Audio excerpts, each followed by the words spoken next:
Good morning, everyone. Welcome back to our online class again. After last class, we were going through the second lesson of history, that is Russian Revolution. But today, we are going to hold that topic for a day only, because some doubts are there regarding the second lesson of civics, that was constitutional design. हमने civics में second lesson किया था constitutional design, उसमें से कुछ doubts थी जो आप लोगों ने पूछी। उसमें why do we need constitution, कि हमें संविधान की जरूरत क्यों है। तो पहले तो अगर आप लेसन करेंगे उसमें लास्ट में क्वेश्चंस बहुत कम है, लेकिन हमेशा जब भी आपको लेसन कराया गया है तो उसमें साथ साथ कुछ क्वेश्चंस बोले गए आपको किस प्रकार उनके अनुसार प्रोसीड करना है, how to proceed with the questions. जैसे पहला तो इसमें हो जाएगा व्हाट डू वी कॉन्स्टिट्यूशन, संविधान है क्या। उसके बाद तो बात करेंगे संविधान की जरूरत क्यों है, संविधान है क्या, भारत संविधान किसने बनाया, कॉन्स्टिट्यूंट असेंबली ने, कितने मेंबर थे इन द बिगिनिंग 389, उसके बाद कितने रह गए, तो उसके बाद 299। अब उसके बाद who was the president of drafting committee, Bhimrao Ambedkar. Who was the president of constituent assembly, doctor Rajendra Prasad. तो ये कुछ क्वेश्चंस हैं जो आपके क्लास टेस्ट में पूछे गए थे, आगे भी जब भी आपके एग्जाम होंगे। और अगर बोर्ड कोई चेंज करता है कि where most of questions are objective type, then such type of questions you will find in the question paper also। इस प्रकार के क्वेश्चंस आपको क्वेश्चन पेपर में भी मिलेंगे। तो उसमें साथ ही साथ बताया गया थे कि आप ये सारे क्वेश्चंस भी साथ साथ पढ़ें कि किस व्यक्ति ने कौन सी भूमिका निभाई थी, कौन किस पद पर था, कितने सारे मेंबर रहे कॉन्स्टिट्यूशन असेंबली में, किस प्रकार हमारा संविधान बनाया गया, और बाकी संविधान से कंपेयर करें तो क्या कुछ परिस्थितियां रही। साउथ अफ्रीका का हमने एग्जाम्पल पढ़ा था कि वहां किस प्रकार का हमारे यहाँ डिस्क्रिमिनेशन था। साउथ अफ्रीका की बात करें तो apartheid, racial discrimination was there on the basis of colour, रंग के नाम पर। Who fought against it, who was the major leader, वहां की बात। नेल्सन मंडेला कितने साल तक जेल में रहे, 28 इयर्स। कब वो फ्री हुए, 1992। कब वो जेल में डाले गए, 1964। तो सारे उसमें हमने जो लेसन कवर किया उसके अंतर्गत था। अब उसमें जो महत्वपूर्ण क्वेश्चन आया वो था कि why do we need constitution, की हमें संविधान की जरूरत क्यों है। अब देखो उसमें to maintain a degree of trust, उसमें 4 पॉइंट दे रखे हमारे यहाँ संविधान की सबसे महत्वपूर्ण। किसी भी देश में संविधान की जरूरत क्यों है, भारत की नहीं, किसी भी देश में संविधान की जरूरत क्यों है, उसमें महत्वपूर्ण 4 पॉइंट दे रखे आपकी बुक में। फर्स्ट था to maintain a degree of trust between different communities और to coordination of the work, कि विश्वास बनाए रखना। अब डिग्री ऑफ ट्रस्ट इसमें किस प्रकार, एक छोटा सा एग्जाम्पल ले लें, ट्रस्ट एंड कोऑर्डिनेशन दे रखा उसमें साथ में, coordination.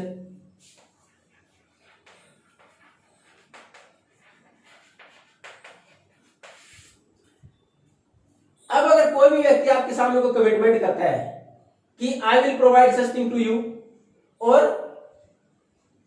If you commit someone and after a certain period of time you are not able to fulfill your commitment, or the person who committed to you is not able to fulfill that commitment।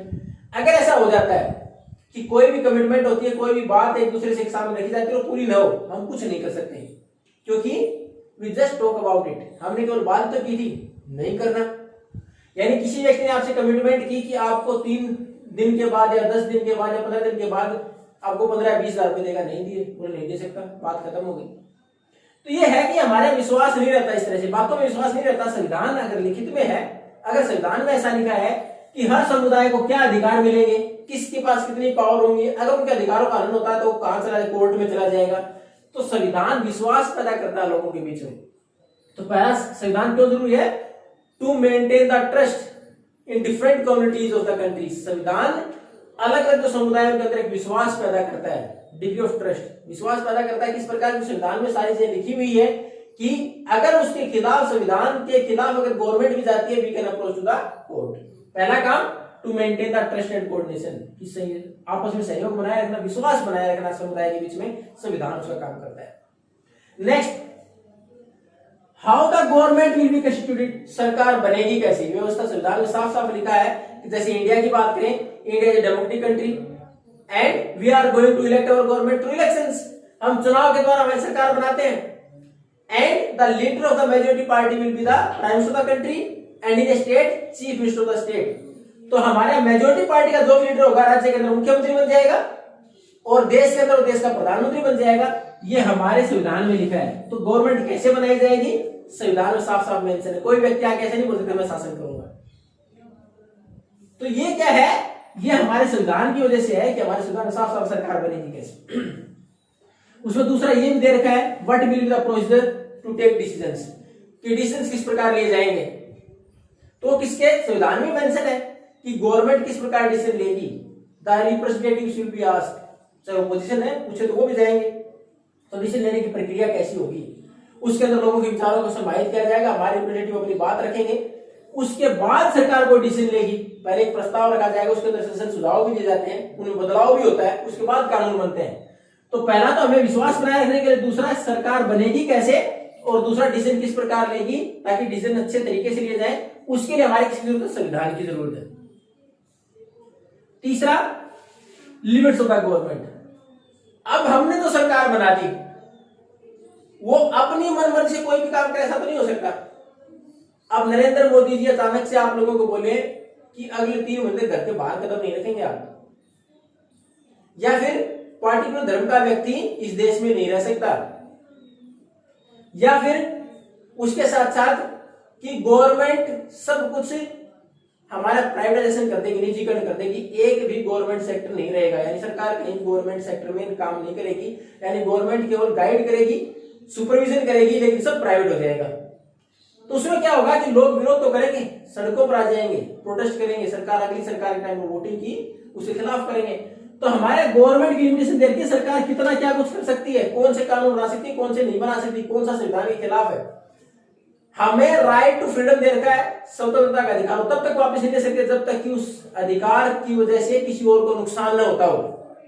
Right to equality, सबको समान माने, कोई भेदभाव न करें, सरकार ऐसा नहीं कर सकती धर्म के नाम पर, जाति के नाम पर, क्योंकि हम कोर्ट चले जाएंगे। तो हमारे संविधान में या किसी भी देश के संविधान में लिमिटेशन होती है गवर्नमेंट की भी, कि गवर्नमेंट क्या करेगी। दूसरा होता है राइट्स ऑफ द सिटीजन्स।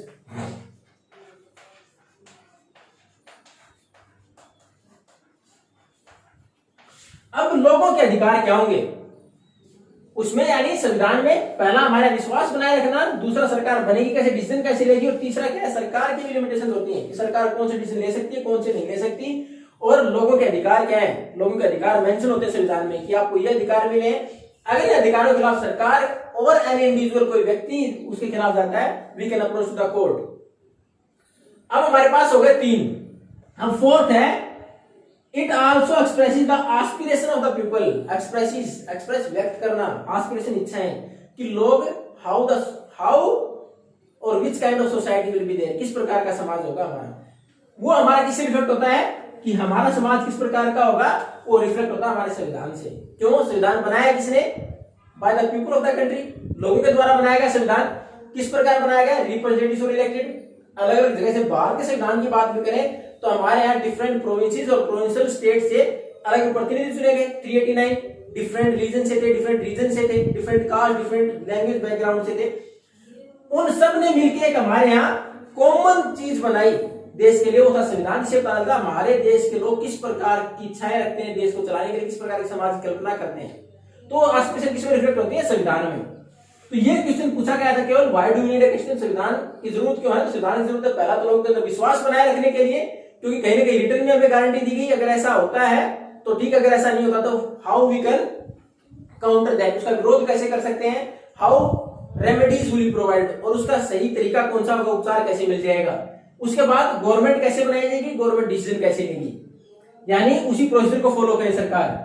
तीसरा, लिमिटेशन ऑफ गवर्नमेंट, सरकार की भी कुछ लिमिटेशन दे रखी है कि सरकार किस हद तक काम कर सकती है, उसको कैसे रोका जा सकता है, और लोगों के अधिकार दे रखे हैं, उन अधिकारों को किसी भी व्यक्ति के द्वारा या फिर सरकार के द्वारा भी नहीं तोड़ा जा सकता। उसके बाद संविधान रिफ्लेक्ट करता है हमारा समाज कैसा होगा, हमारा देश कैसा होगा, सोसाइटी कैसी होगी। जैसे हमने शुरुआत में, हमारा देश लोकतांत्रिक होगा, रिपब्लिक भी होगा, देश का मुखिया भी चुना जाएगा, हर व्यक्ति बराबर होगा, एक राइट टू इक्वलिटी दे दिया गया, फ्रीडम ऑफ रिलीजन दे दिया गया, हर धर्म को आजादी दे दी गई। तो हमारे किस प्रकार का समाज होगा उसको रिफ्लेक्ट करता है हमारा कॉन्स्टिट्यूशन। तो ये था हमारा जो आपने क्वेश्चन पूछा, जो डाउट किया आपको उसके regarding. In the next class, again we are going to continue with the second lesson of history. Thank you and have a nice day.